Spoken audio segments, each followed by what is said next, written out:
Hari itu, di tengah pesta yang gemerlap, mertua saya menyodorkan sekeranjang penuh popok kotor anak saya yang baru lahir. Ia menyuruh saya mencucinya di sumur belakang, di hadapan semua tamu, sambil tersenyum bangga. 40 hari setelah melahirkan, tubuh saya masih lemah, tetapi saya tetap menurut. Lalu saya dengar bisikan mereka. Mereka menyebut anak saya bukan cucu yang murni. Mereka menyebut saya perempuan kampung yang menumpang hidup. Saya tersenyum tipis. Saya tinggalkan keranjang itu di lantai. 1 jam kemudian, saya pastikan rumah megah yang mereka banggakan itu tidak lagi bisa mereka pijak. Dan saya pastikan mereka menangis di tepi jalan, kehilangan segalanya. Sebelum kita masuk ke kisahnya, halo sahabat, selamat datang kembali di channel ini. Sebelum cerita dimulai, yuk absen dulu di kolom komentar. Dari kota mana saja kalian menonton hari ini? Jangan lupa tekan tombol like dan subscribe,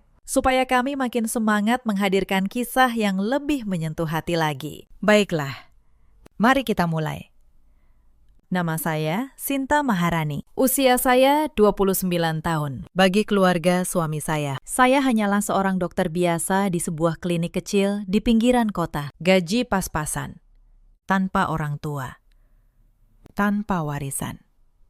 Itulah yang mereka percaya selama 5 tahun ini. Saya sengaja membiarkan mereka percaya begitu. Padahal kenyataannya sangat jauh berbeda. Tetapi biarlah. Saya akan ceritakan semuanya pada waktunya. Hari itu seharusnya menjadi hari istirahat saya. Saya baru melahirkan anak pertama 40 hari yang lalu. Tubuh saya belum sepenuhnya pulih. Luka jahitan masih terasa nyeri setiap kali saya bergerak terlalu cepat. Namun di rumah mewah yang kami tempati di kawasan Pondok Indah ini, tidak ada satupun yang peduli pada keadaan saya. Rumah ini besar, 2 lantai, berhalaman luas, dengan pagar tinggi berwarna putih. Ibu mertua saya, Bu Sukarti, selalu membanggakan rumah ini kepada siapapun yang datang. Katanya, inilah bukti kehebatan anak laki-lakinya. Pagi itu suasana sangat sibuk. Hari ini adalah acara syukuran 7 hari kelahiran cucu, sekaligus pemberian nama. Tetapi bagi Bu Sukarti, acara ini bukan sekedar syukuran. Ini adalah ajang memamerkan kekayaan kepada seluruh keluarga besar. Mobil-mobil mengkilap mulai memenuhi halaman sejak pagi. Para bibi, paman,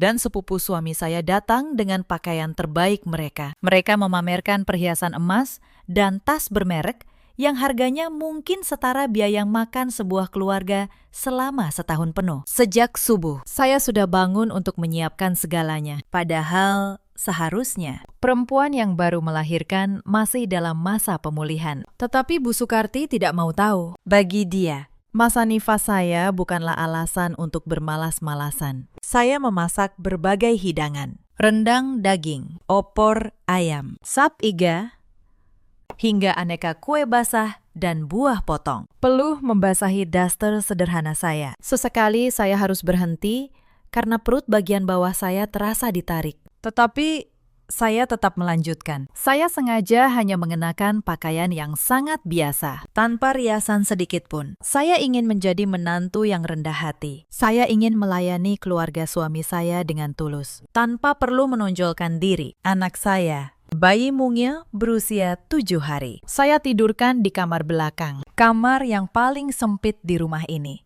Kamar yang oleh Bu Sukarti disebut sebagai kamar pembantu. Mari saya ceritakan dari awal. 5 tahun lalu, saya menerima lamaran Reza. Saat itu, ia baru saja diangkat menjadi manajer di sebuah perusahaan. Di mata keluarganya, Reza adalah pria baik hati yang memungut saya. Seorang perempuan yatim piatu dari daerah dan mengangkat derajat saya. Saya membiarkan cerita itu hidup. Saya menyembunyikan identitas asli saya dengan sangat rapat. Tidak ada satupun dari keluarga ini, bahkan Reza sendiri, yang tahu siapa saya sebenarnya. Di awal pernikahan, Reza adalah pria yang lembut. Ia selalu mencium kening saya sebelum berangkat kerja. Ia selalu membela saya ketika ibunya mulai bersikap kasar. Saya jatuh cinta pada pria itu, dan saya percaya cintanya tulus. Namun seiring waktu, semuanya berubah. Semakin Reza terlihat sukses, semakin arogan sikap keluarganya kepada saya. Bu Sukarti merasa putranya adalah pangeran sempurna yang terlalu mulia untuk disandingkan dengan perempuan seperti saya. Adik ipar saya, Wulan, selalu memandang saya dengan sebelah mata. Dan Reza, pria yang dulu melindungi saya, perlahan berubah menjadi pria yang gila hormat dan terlalu takut pada ibunya untuk sekedar membela istrinya. Saya menahan semua itu. Saya mengira mereka hanya butuh waktu untuk menerima saya. Saya percaya kelak ketulusan saya akan membuahkan hasil. Saya salah besar. Ketika saya hamil, harapan saya sempat tumbuh kembali. Saya pikir kehadiran cucu akan melunakkan hati Bu Sukarti. Saya pikir Reza akan kembali menjadi suami yang dulu. Saya membayangkan keluarga kecil yang hangat. Tetapi sejak anak saya lahir, semuanya justru semakin buruk. Anak saya lahir perempuan. Dan bagi Bu Sukarti, itu adalah kekecewaan besar. Saya masih ingat hari saya pulang dari rumah sakit. Saya menggendong bayi saya dengan hati-hati, berharap disambut dengan sukacita. Namun yang saya dapatkan hanyalah wajah masam Bu Sukarti. Perempuan, katanya pelan. Seolah kata itu adalah kutukan. Dia menatap bayi saya tanpa secuil pun kelembutan. Sudah anaknya perempuan. Wajahnya pun lebih mirip kamu daripada Reza. Mana ada darah keluarga kami yang terlihat di situ. Saya hanya bisa terdiam. Saya peluk bayi saya lebih erat. Sejak hari itu, perlakuan mereka kepada saya berubah menjadi semakin kejam. Dan puncaknya terjadi di hari syukuran ini. Hari yang akan saya kenang seumur hidup sebagai hari kebebasan saya. Ketika para tamu mulai memenuhi ruang tamu yang didekorasi mewah, saya berniat naik ke atas. Saya ingin mandi sebentar, berganti pakaian yang lebih pantas, lalu ikut menyambut tamu. Bagaimanapun, secara resmi, saya adalah istri tuan rumah di sini. Tetapi baru saja saya melangkah menuju tangga, suara melengking Bu Sukarti menghentikan saya. "Mau kemana kamu?" bentaknya dari arah ruang makan. Ia mengenakan kebaya brokat mahal berwarna merah marun, lengkap dengan perhiasan berlian yang sengaja ia pakai siang-siang begini. Tatapan matanya menilai saya dari ujung kepala hingga ujung kaki, dengan pandangan jijik. "Saya mau mandi sebentar, Bu." "Baju ini sudah bau asap dapur," jawab saya selembut mungkin. "Setelah itu saya mau ikut menyambut tamu di depan." Wulan, adik ipar saya, baru saja keluar dari kamarnya dengan gaun sutra yang memamerkan lekuk tubuhnya. Ia ikut menimpali sambil menyilangkan tangan di dada. "Mandi buat apa? Mau ikut duduk di depan bersama tamu-tamu penting kita?" katanya sinis. Sadar diri sedikit. "Dong, penampilanmu itu tidak pantas dilihat orang. Bikin malu keluarga saja kalau kamu duduk berjajar dengan nyonya-nyonya terhormat di depan sana." Bu Sukarti mengangguk setuju dengan ucapan putrinya. Ia berkacak pinggang dan menunjuk ke arah dapur. "Betul," kata Wulan. "Kamu tidak usah ikut kumpul di depan. Anakmu itu sebentar lagi bangun dan menangis. Lagi pula, popok dan baju kotornya sudah menumpuk dari kemarin. Sana, urus semua itu. Cuci sampai bersih di sumur belakang." Saya menelan ludah. "Bu, saya baru saja melahirkan 40 hari, kata bidan. Saya belum boleh terlalu lama berdiri dan kena air dingin." "Bidan, bidan." Bu Sukarti memotong dengan nada mengejek. "Zaman ibu dulu, baru 3 hari melahirkan, sudah ke sawah. Tidak ada yang namanya pantang-pantangan. Itu cuma alasan orang malas. Sekarang, cepat ke belakang. Jangan banyak bicara di depan tamu." Saya mengedarkan pandangan ke ruang tamu. Di sana, Reza sedang duduk santai di sofa kulit. Ia tertawa bersama para sepupunya, memegang segelas sirup dingin. Sesekali matanya melirik ke arah saya yang sedang diomeli. Namun ia langsung membuang muka. Ia tidak mengatakan apa-apa. Tidak ada pembelaan. Tidak ada sedikit pun niat untuk berdiri di sisi saya, demi menghindari keributan yang memalukan di depan keluarga besar. Saya akhirnya menundukkan kepala. Saya menghela napas panjang, lalu berbalik menuju belakang rumah. Inilah insiden pertama dari hari yang panjang itu. Sumur belakang terletak di sudut paling jauh dari rumah. Airnya dingin menusuk.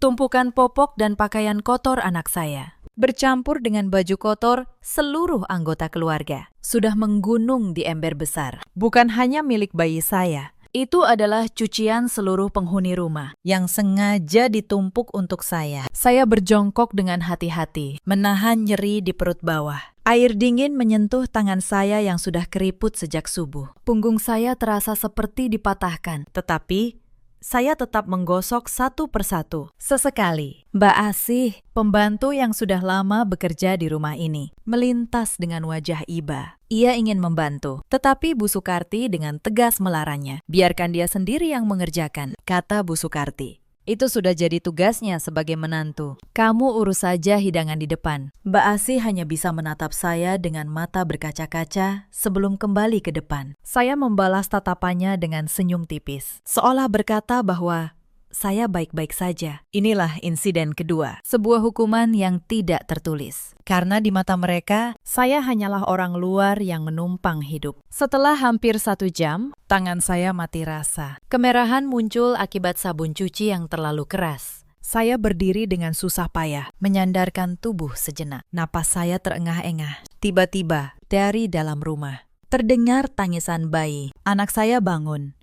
Saya bergegas masuk, melupakan rasa sakit di tubuh saya. Namun ketika saya tiba di kamar belakang, saya melihat sesuatu yang membuat dada saya sesak. Kamar itu pengap. Pendingin udara yang biasanya menyala telah dimatikan. Bayi saya menangis kepanasan, wajahnya merah. Keringat membasahi rambut tipisnya. Saya menyalakan kembali pendingin itu dengan tangan gemetar. Tak lama, Bu Sukarti muncul di ambang pintu. Siapa yang menyalakan pendingin itu? Tanyanya tajam. Saya yang mematikannya tadi. Buang-buang listrik saja. Bayi tidak akan mati hanya karena kepanasan sedikit. Dulu anak-anak ibu besar tanpa pendingin. Sehat semua. Tetapi anak saya masih sangat kecil. Bu, suhu panas berbahaya untuk bayi, jawab saya. Berusaha menahan suara saya agar tidak bergetar. Sudah. Jangan membantah. Kamu pikir tagihan listrik di rumah ini dibayar pakai daun? Bu Sukarti melotot. Itu semua uang anak ibu. Kamu numpang di sini saja sudah untung. Jangan banyak menuntut. Saya tidak menjawab lagi. Saya hanya memeluk bayi saya, menyipasinya dengan tangan, sampai tangisnya reda. Inilah insiden ketiga. Air mata sempat menggenang di pelupuk saya. Tetapi saya tahan. Saya tidak akan menangis di depan perempuan ini. Sore harinya, ketika tamu semakin banyak, sebuah vas kristal di ruang tengah terjatuh dan pecah. Saat itu saya sedang menyusui anak saya di kamar. Tetapi Wulan datang menyeret saya keluar. Kamu, ya? Teriaknya menunjuk wajah saya di depan beberapa tamu. Vas mahal itu pecah gara-gara kamu lap sembarangan tadi pagi. Itu vas impor, harganya 15 juta. Kamu ganti. Saya tidak menyentuh vas itu. Wulan, jawab saya tenang. Sejak pagi saya di dapur dan di sumur belakang. Halah, alasan. Wulan tidak mau kalah. Siapa lagi kalau bukan kamu? Pembantu tidak mungkin seceroboh itu. Pokoknya, kamu harus ganti 15 juta. Potong saja dari gaji kecilmu itu sampai lunas. Beberapa tamu menatap saya dengan pandangan menghakimi. Tidak ada yang membela. Saya hanya diam. Saya tahu, melawan di tengah keramaian ini hanya akan memperburuk keadaan. Inilah insiden keempat. Saya kembali ke kamar dengan dada yang terasa penuh. Saya pandangi wajah anak saya yang tertidur pulas. Begitu kecil, begitu tak berdosa. Tetapi sudah harus menanggung penghinaan yang ditujukan pada ibunya. Menjelang sore, ketika saya sedang menyiapkan susu untuk Kayla di dapur, saya mendengar pembicaraan dari ruang keluarga, suara Bu Sukarti dan Wulan, yang mengira saya tidak mendengar. Pokoknya, setelah acara ini, kita atur cara mengeluarkan dia. Terdengar suara Wulan berbisik. Mas Reza sudah hampir setuju. Tinggal cari momen yang tepat. Anak dokter spesialis itu sudah siap dikenalkan. Sabar, jawab Bu Sukarti pelan. Biar dia urus dulu bayinya sampai agak besar. Setelah itu, kita pisahkan mereka. Bayinya kita titipkan saja ke panti atau ke kampung. Toh bukan darah murni kita. Yang penting, Reza dapat istri yang sepadan. Tangan saya yang memegang botol susu mendadak kaku. Mereka bukan hanya ingin menyingkirkan saya. Mereka berencana memisahkan saya dari anak saya dan membuang Kayla seolah ia barang yang tak berguna. Saya menarik napas dalam-dalam, menahan amarah yang nyaris meledak. Saya kembali ke dapur dengan langkah tenang, seolah tidak mendengar apapun. Inilah insiden ke-9. Dan inilah yang membuat keputusan saya menjadi bulat tanpa keraguan sedikit pun. Mereka boleh menghina saya, tetapi ketika mereka berani menyentuh anak saya, mereka telah menandatangani kehancuran mereka sendiri. Hari menjelang petang. Saatnya acara inti dimulai, yaitu pemberian nama bagi anak saya. Saya menggendong bayi saya keluar, berharap setidaknya di momen ini ia akan diperlakukan sebagai bagian dari keluarga. Harapan itu pun dihancurkan. Di ruang tamu utama, para kerabat sudah berkumpul. Bu Sukarti duduk di kursi tunggal berlapis bludru di tengah ruangan, dikelilingi para bibi. Wulan duduk di lengan kursi ibunya. Reza berdiri di dekat jendela, tersenyum bangga di hadapan para tamu. Seorang ustadz yang diundang memulai doa. Setelah itu, tiba saatnya nama anak saya diumumkan. Saya dan Reza sudah sepakat menamainya Kayla, sebuah nama yang saya pilih dengan penuh cinta. Namun sebelum Reza sempat bicara, Bu Sukarti berdiri. Ia mengambil alih momen itu. Anak ini akan kami beri nama sesuai pilihan keluarga, katanya lantang.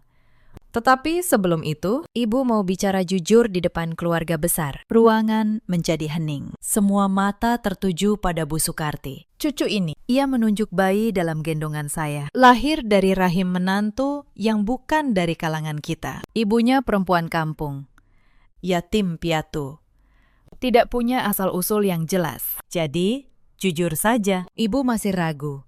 Apakah anak ini benar-benar membawa darah murni keluarga kita? Saya merasa darah saya berdesir dingin. Saya menatap Reza, memohon agar ia membela anaknya sendiri. Tetapi Reza hanya menunduk, memainkan gelasnya. Diam 1000 bahasa. Beberapa bibi mulai berbisik. Salah satu dari mereka, kerabat jauh yang memakai banyak gelang emas, bertanya dengan nada terkejut. Maksud Bu Sukarti bagaimana?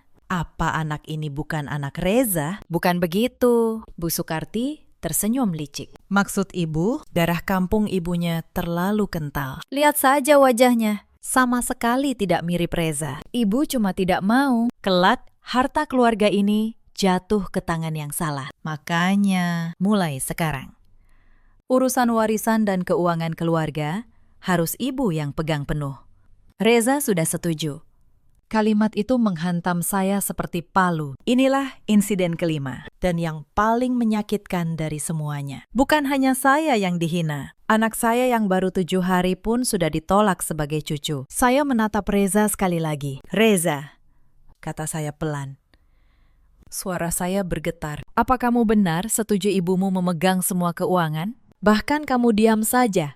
Anakmu dihina seperti ini. Reza akhirnya bicara, tetapi kata-katanya justru menghancurkan sisa harapan saya. Sinta, ibu cuma ingin yang terbaik untuk keluarga, katanya datar. Kamu kan memang tidak mengerti soal mengatur uang besar. Lebih baik ibu yang pegang. Soal anak, sudahlah. Jangan dibesar-besarkan. Ibu cuma bercanda. Ia menyebut penghinaan terhadap darah anaknya sendiri sebagai sebuah candaan. Saya merasa lutut saya melemah. Saya peluk Kayla erat-erat. Inilah insiden ke-6, ketika suami saya secara terbuka memilih ibunya dan menyerahkan seluruh kendali keluarga ke tangan perempuan yang baru saja menghina darah dagingnya. Salah satu bibi yang sedari tadi memperhatikan, menambahkan minyak ke dalam api. Bu Sukarti benar, lagi pula kalau menantunya cuma dokter klinik kecil, untuk apa diberi hak apa-apa? Mending cari calon istri baru yang sepadan untuk Reza, anak teman arisan saya itu. Loh, dokter spesialis dari keluarga terpandang, jauh lebih cocok. Wulan menyahut dengan antusias. Nah, itu ide bagus, Tante. Mas Reza memang pantas dapat yang lebih baik. Yang ini. Sudahlah. Urus dapur saja. Reza tidak menolak. Ia hanya tersenyum tipis dan berkata, pelan-pelan saja. Untuk sekarang. Lumayan ada yang mengurus rumah dan anak secara gratis. Kalimat terakhir itu menjadi batas akhir kesabaran saya. Jembatan yang selama 5 tahun ini saya bangun dengan batu bata kesabaran dan semen pengorbanan. Seketika runtuh berkeping-keping. Rasa sedih, kecewa, dan putus asa yang memenuhi dada saya mendadak lenyap. Air mata yang sempat menggenang langsung mengering. Sebagai gantinya, sebuah perasaan dingin mulai menyelimuti seluruh tubuh saya. Rasa dingin yang hanya dimiliki seorang predator ketika menatap mangsanya. Perempuan bodoh yang selama 5 tahun rela menjadi keset kaki di rumah ini telah mati detik itu juga. Yang berdiri di tengah ruangan ini sekarang, dengan bayi dalam gendongan. Bukan lagi menantu miskin yang menumpang hidup. Yang berdiri di sini adalah pemilik sejati dari segala yang mereka banggakan. Saya tersenyum. Senyum yang membuat Bu Sukarti sedikit terdiam, karena ia tidak pernah melihat saya tersenyum seperti itu sebelumnya. "Baiklah, Bu," kata saya, tenang. "Kalau begitu, saya permisi ke belakang dulu. Anak saya perlu diganti popoknya." Saya berbalik, menggendong Kayla, dan berjalan menuju kamar belakang. Setiap langkah saya terasa ringan. Suara tawa dan hinaan mereka kini hanya terdengar seperti dengung serangga yang sebentar lagi akan saya enyahkan. Mereka bilang saya tidak selevel. Mereka bilang saya dipungut dari jalanan. Mereka menolak anak saya. Baiklah, mari kita lihat seberapa jauh level mereka akan bertahan ketika penyokong dana utama mereka mencabut seluruh hartanya. Sesampainya di kamar, saya membaringkan Kayla dengan lembut. Lalu saya berjalan ke arah lemari tua di sudut. Di balik tumpukan kain dan selimut bayi, terdapat sebuah kotak besi kecil yang selalu saya kunci. Saya membukanya dengan kunci yang selalu saya kalungkan di leher. Di dalamnya, terdapat sebuah ponsel pintar yang sebenarnya. Perangkat dengan keamanan tinggi, yang hanya saya gunakan untuk urusan bisnis. Di sampingnya,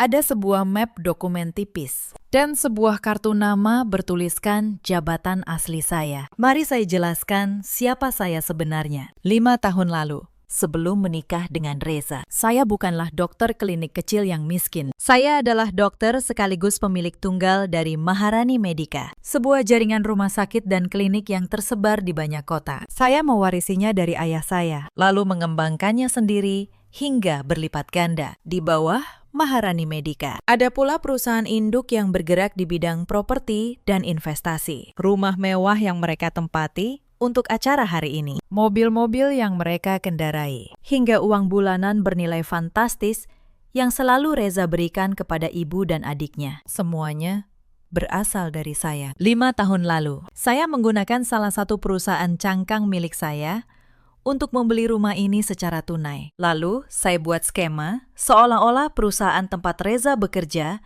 memberikan fasilitas rumah dinas mewah untuknya. Padahal, secara hukum dan sertifikat, rumah ini murni milik saya sepenuhnya. Bukan hanya itu, klinik tempat ibu mertua saya rutin berobat untuk penyakit jantungnya. Klinik yang memberinya obat mahal dengan harga miring katanya. Sebenarnya juga milik saya. Diskon yang selama ini ia banggakan adalah subsidi diam-diam yang saya berikan tanpa ia tahu. Saya melakukan semua ini atas nama cinta. Saya ingin tahu apakah Reza dan keluarganya bisa mencintai saya apa adanya, tanpa melihat latar belakang kekayaan saya. Hari ini, ujian itu mendapatkan jawabannya. Mereka lulus sebagai benalu dan gagal total sebagai manusia yang punya hati nurani. Saya menatap pantulan wajah saya di kaca jendela. Wajah seorang perempuan yang lelah, mengenakan daster lusuh. Lalu saya tarik napas dalam. Sandiwara penyamaran ini sudah berakhir. Saya mengambil ponsel pintar saya. Saya tekan satu nomor panggilan cepat yang terhubung langsung dengan kepala tim hukum perusahaan saya. Pak Hendra hanya butuh 2 kali nada dering. Selamat sore, Bu Sinta. Suara Pak Hendra terdengar tenang dan profesional. Sebuah kejutan? Anda menghubungi saya di sore hari libur begini. Apakah ada keadaan darurat? Selamat sore, Pak Hendra, jawab saya. Iya, ini keadaan darurat yang sangat menyenangkan. Sandiwara penyamaran saya sudah berakhir hari ini. Saya ingin Anda melakukan eksekusi sekarang juga. Terdengar jeda sejenak. Pak Hendra sudah bertahun-tahun melihat saya menyiksa diri dengan kehidupan palsu ini. Ia tahu segalanya, sesuai dugaan saya. Bu, katanya.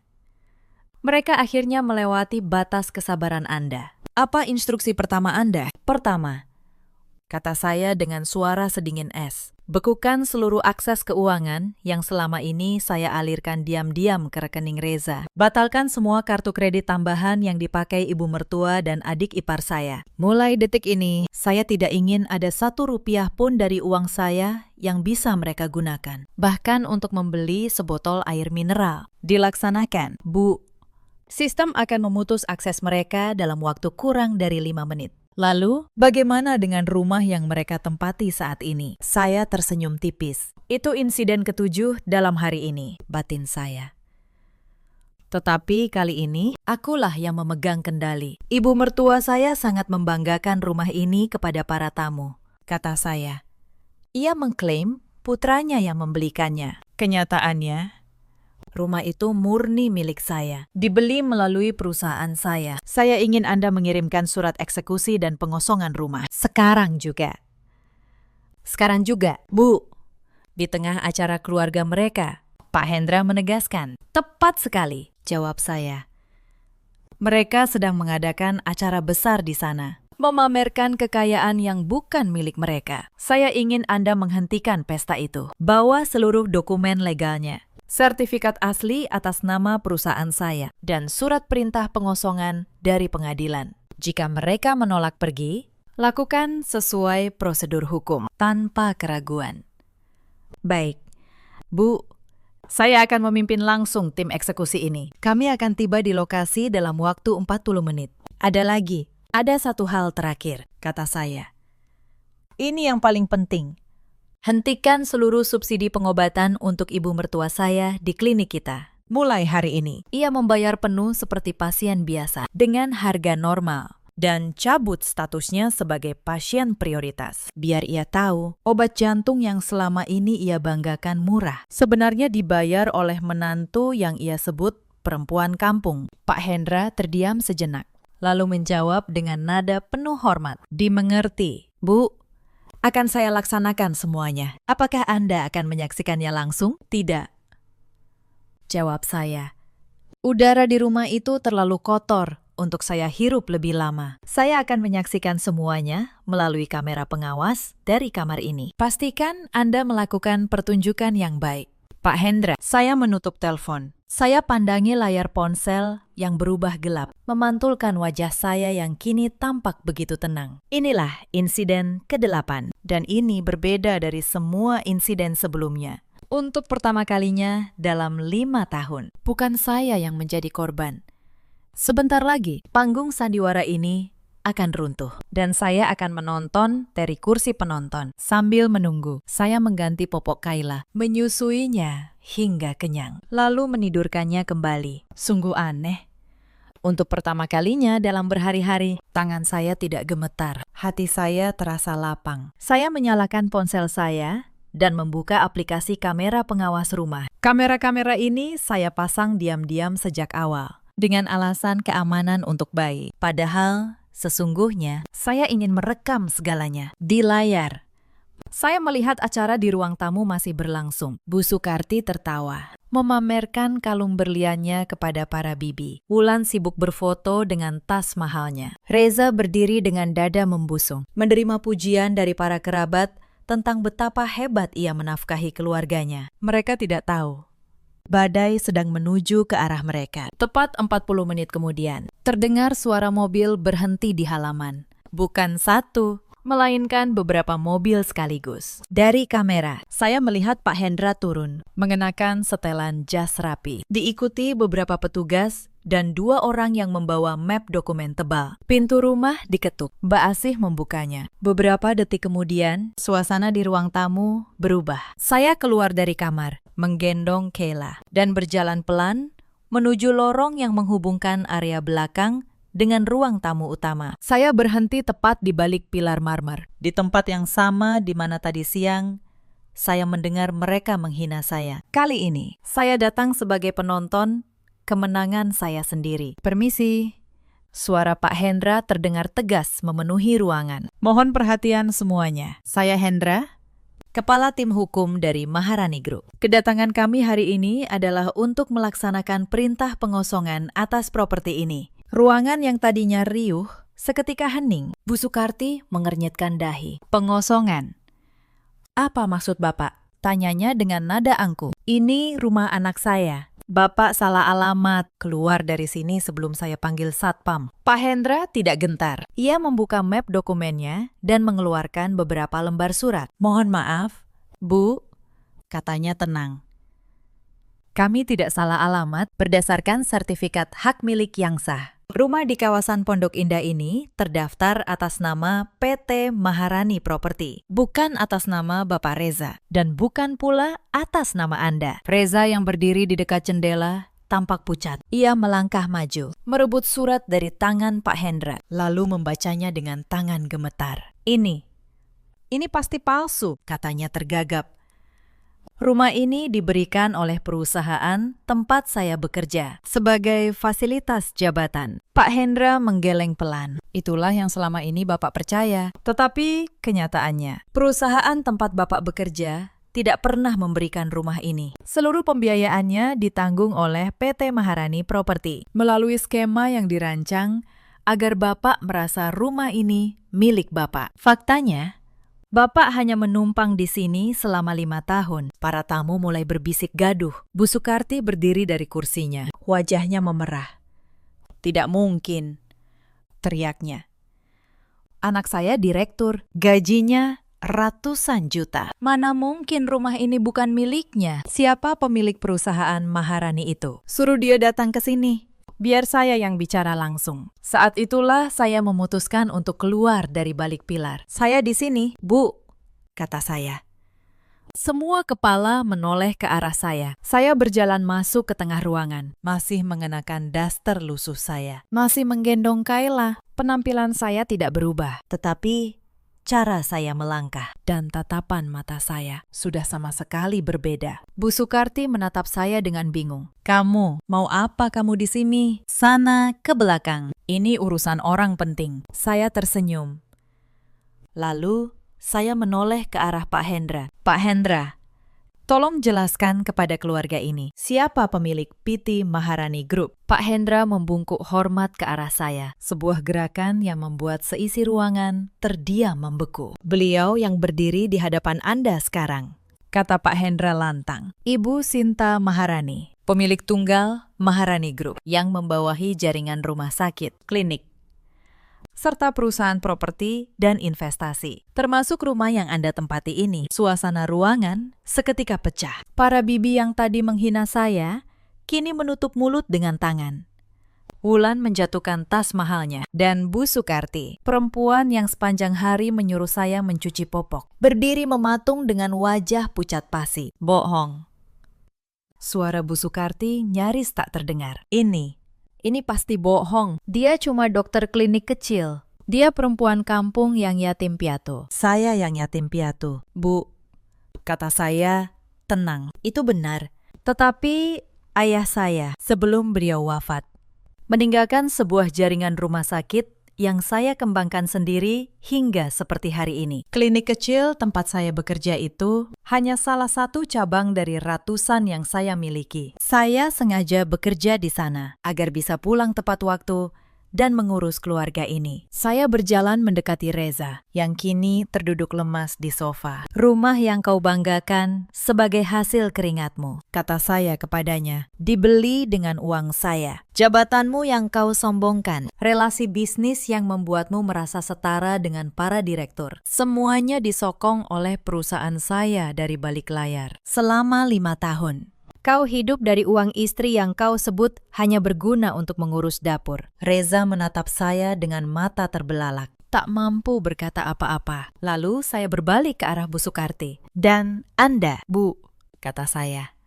Obat jantung yang selama ini Anda dapatkan dengan harga miring. Anda kira itu karena Anda beruntung. Itu karena klinik tempat Anda berobat adalah milik saya. Saya yang menyubsidi setiap butir obat Anda. Diam-diam. Sebagai bentuk bakti seorang menantu kepada mertuanya, menantu yang Anda hina sebagai perempuan rendahan. Wajah Bu Sukarti berubah dari pucat menjadi abu-abu, bibirnya bergetar, tetapi tidak ada suara yang keluar. Pak Hendra, kata saya. Lanjutkan prosedurnya. Pak Hendra mengangguk. Berdasarkan surat perintah pengadilan, seluruh penghuni rumah ini diberi waktu 1 kali 24 jam untuk mengosongkan properti. Selain itu, kami informasikan bahwa seluruh akses keuangan, kartu kredit, dan rekening yang selama ini dibiayai oleh Ibu Sinta telah dibekukan, terhitung sejak 1 jam yang lalu. Wulan menjerit. Apa? Dibekukan? Tidak mungkin. Saya baru saja memesan tas baru pakai kartu itu. Maaf, Bu, jawab Pak Hendra datar. Transaksi Anda kemungkinan besar sudah ditolak. Bu Sukarti akhirnya jatuh terduduk di kursi beludrunya. Tubuhnya gemetar. Lalu, dengan suara serak, ia mencoba mengubah nadanya.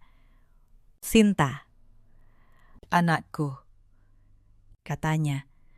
Suaranya tiba-tiba melembut, penuh kepalsuan yang menjijikkan. Ibu tidak tahu kalau kamu sehebat ini. Maafkan Ibu. Nak, selama ini Ibu cuma bercanda. Kita kan keluarga. Masa kamu tega mengusir ibu mertuamu sendiri? Ingat, ibu ini punya sakit jantung. Saya menatapnya cukup lama sebelum menjawab. Bu, kata saya pelan. Tadi siang, ketika saya mencuci popok di sumur belakang dengan luka jahitan yang masih basah. Apakah Anda ingat? Kita ini keluarga. Ketika Anda mematikan pendingin udara di kamar bayi saya yang sedang kepanasan. Apakah Anda ingat itu cucu Anda? Ketika Anda berdiri di depan semua tamu dan berkata, anak saya bukan darah murni keluarga ini. Apakah saat itu kita keluarga? Bu Sukarti membuka mulut, tetapi tak ada kata yang bisa ia ucapkan. Anda benar soal satu hal. Bu, lanjut saya. Penyakit jantung Anda memang nyata. Dan mulai hari ini, Anda boleh tetap berobat di klinik saya. Hanya saja dengan tarif normal. Seperti pasien lain pada umumnya. Saya tidak melarang Anda hidup. Saya hanya mencabut tangan yang selama ini menopang Anda. Tangan yang tak pernah Anda hargai. Saya menggendong Kayla sedikit lebih tinggi agar seluruh ruangan bisa melihat wajahnya. Dan tentang cucu Anda, kata saya.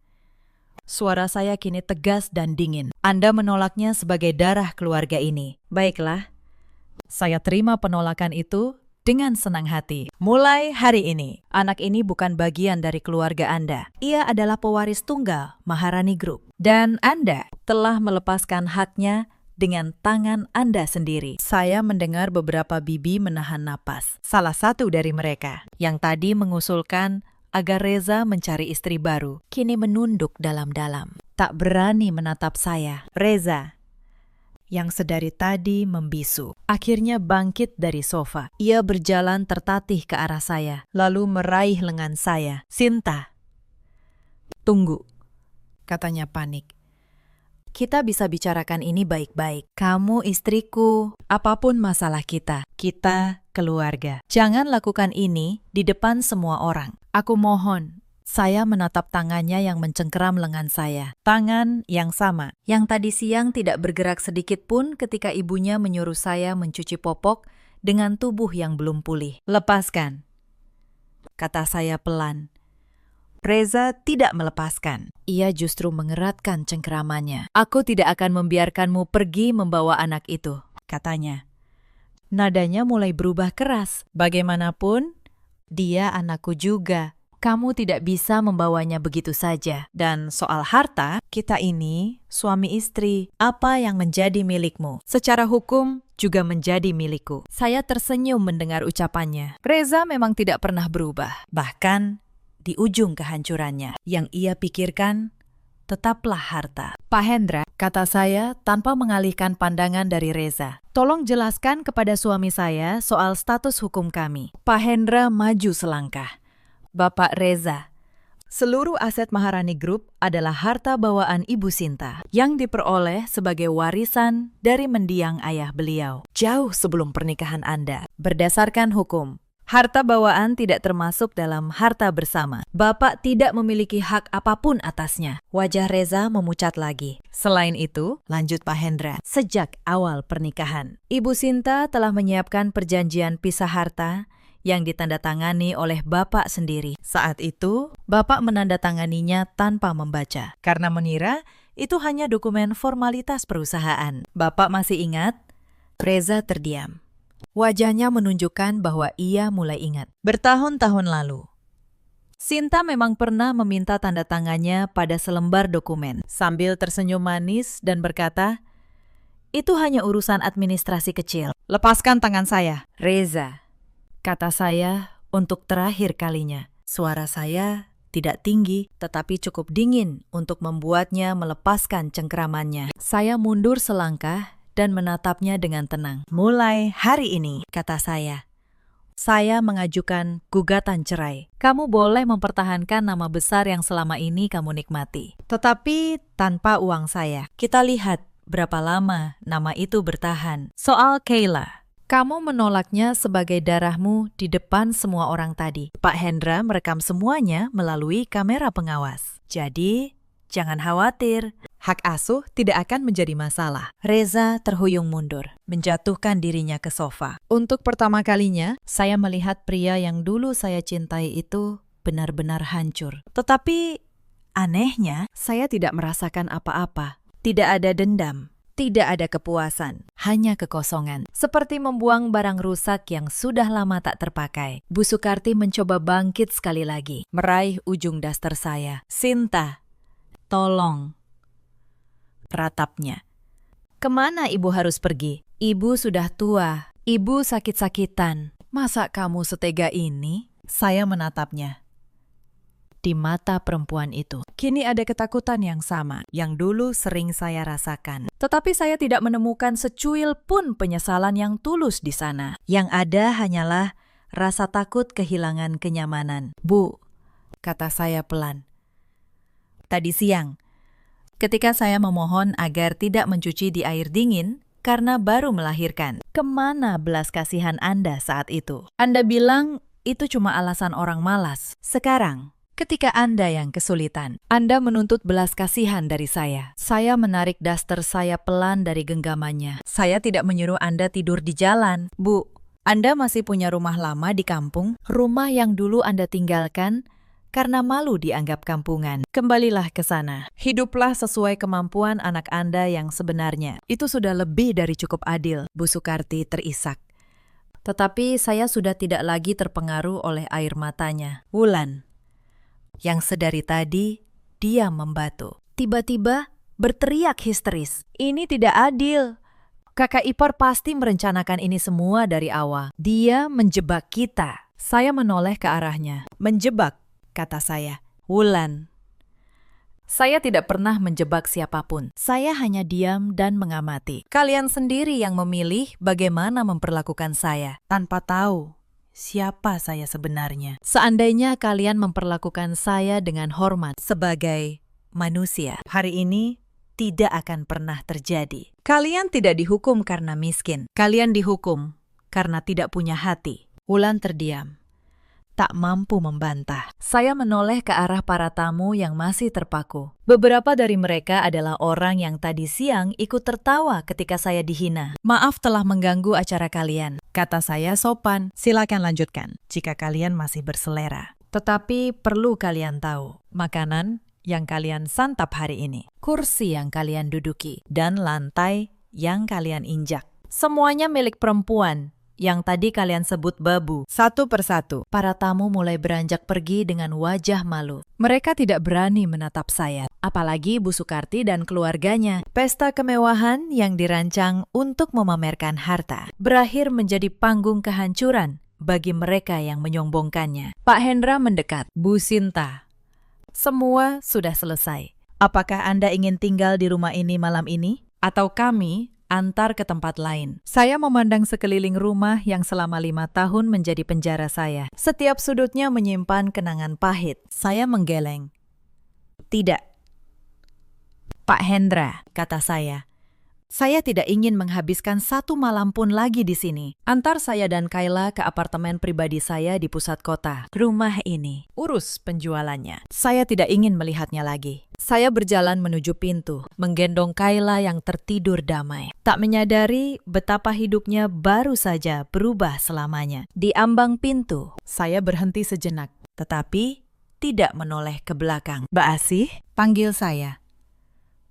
Pembantu setia yang sepanjang hari menatap saya dengan iba itu menghampiri dengan air mata di pipinya. Terima kasih untuk semua kebaikanmu selama ini. Kalau kamu bersedia, ikutlah denganku.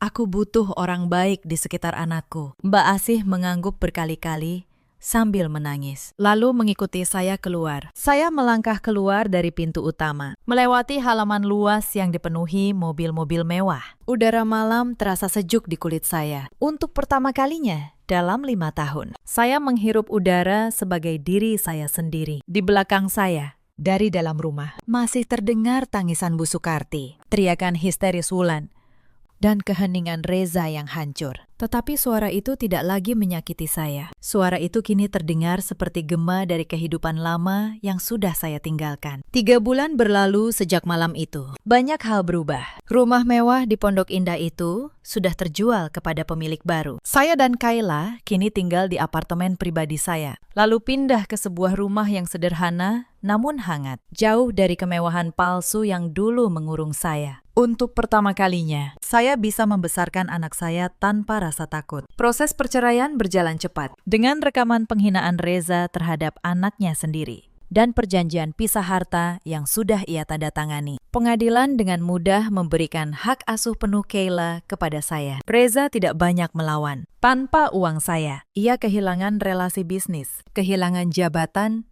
yang ternyata bergantung pada perusahaan saya dan perlahan kembali menjadi pria biasa yang sesungguhnya. Saya dengar, ia kini menyewa kontrakan kecil dan kesulitan mempertahankan gaya hidupnya. Para kerabat yang dulu memujinya kini menjauh karena tidak ada lagi yang bisa diharapkan darinya. Bu Sukarti kembali ke kampung halamannya. Ia masih berobat di klinik saya dengan tarif normal seperti pasien lain. Beberapa kali ia mencoba menemui saya, memohon agar saya menariknya kembali ke dalam kemewahan. Tetapi saya selalu menolak dengan sopan. Saya tidak membencinya. Saya hanya tidak lagi memberinya tempat dalam hidup saya. Wulan, adik ipar yang dulu gemar memamerkan tas mahal, kini terpaksa bekerja serabutan. Tanpa kartu kredit yang dulu saya biayai, ia harus belajar hidup dengan kemampuannya sendiri untuk pertama kali. Dan saya kembali memimpin Maharani Group secara terbuka. Tidak ada lagi penyamaran, tidak ada lagi daster lusuh. Tetapi setiap sore, saya tetap pulang tepat waktu untuk menggendong Kayla dan menyuapinya makan. Itulah kemewahan yang sesungguhnya bagi saya. Bukan rumah besar, bukan perhiasan, melainkan kebebasan untuk mencintai anak saya tanpa harus tunduk pada siapapun. Suatu sore, ketika saya sedang menemani Kayla bermain di taman rumah kami, Mbak Asih datang membawa secangkir teh hangat. Ia kini menjadi bagian dari keluarga kecil kami. Bu, kata Mbak Asih pelan, apa ibu tidak pernah menyesal? Dulu ibu rela menderita selama 5 tahun, padahal ibu bisa saja mengakhirinya sejak awal. Saya tersenyum memandang Kayla yang tertawa mengejar kupu-kupu. Saya tidak menyesal, Mbak, jawab saya. Saya hanya ingin tahu jawaban dari satu pertanyaan. Apakah ada orang yang bisa mencintai saya bukan karena harta saya? Selama 5 tahun, saya mencari jawabannya. Dan sekarang, saya sudah mendapatkannya. Saya menoleh ke arah Kayla. Jawabannya ada di sana, kata saya. Anak itu mencintai saya bukan karena saya kaya. Ia mencintai saya karena saya ibunya. Itu sudah lebih dari cukup. Mbak Asih mengangguk, matanya berkaca-kaca. Lalu ia kembali ke dalam, meninggalkan saya menikmati senja bersama anak saya. Sahabat, cerita ini mengajarkan kita banyak hal. Di luar sana, ada banyak perempuan seperti saya dulu. Perempuan yang menahan segala penghinaan demi mempertahankan rumah tangga, demi membuktikan ketulusan yang tak pernah dihargai. Kepada kalian, saya ingin berkata, kesabaran memang mulia. Tetapi kesabaran yang menjadikan kalian keset kaki bagi orang lain, bukanlah kebaikan. Itu adalah penghancuran diri yang perlahan. Di luar sana, ada juga banyak suami seperti Reza, pria yang lebih takut pada gengsi dan harga dirinya yang semu, daripada melindungi istri yang berdiri di sisinya. Ingatlah, Rumah tangga bukan tentang siapa yang lebih hebat. Rumah tangga adalah tentang siapa yang mau berdiri di sampingmu, bahkan ketika dunia berbalik melawanmu. Dan di luar sana, ada pula para ibu mertua seperti Bu Soekarti yang mengukur harga seorang menantu dari hartanya, dari asal-usulnya, dari penampilannya. Mereka lupa bahwa menantu juga manusia, bahwa cucu adalah darah daging, bukan barang dagangan yang bisa ditolak ketika dianggap kurang berharga. Dalam hidup kita selalu punya pilihan. Pilihan untuk memperlakukan orang lain dengan hormat atau dengan hina. Dan setiap pilihan, cepat atau lambat, akan kembali kepada kita. Karma tidak pernah salah alamat. Ia hanya menunggu waktu yang tepat. Jika kalian pernah berada di posisi saya, atau mengenal seseorang yang sedang menderita seperti saya dulu, ceritakanlah kisah kalian di kolom komentar. Mungkin cerita kalian akan menjadi kekuatan bagi orang lain yang sedang berjuang. Terima kasih sudah menemani sampai akhir. Sampai jumpa di kisah berikutnya.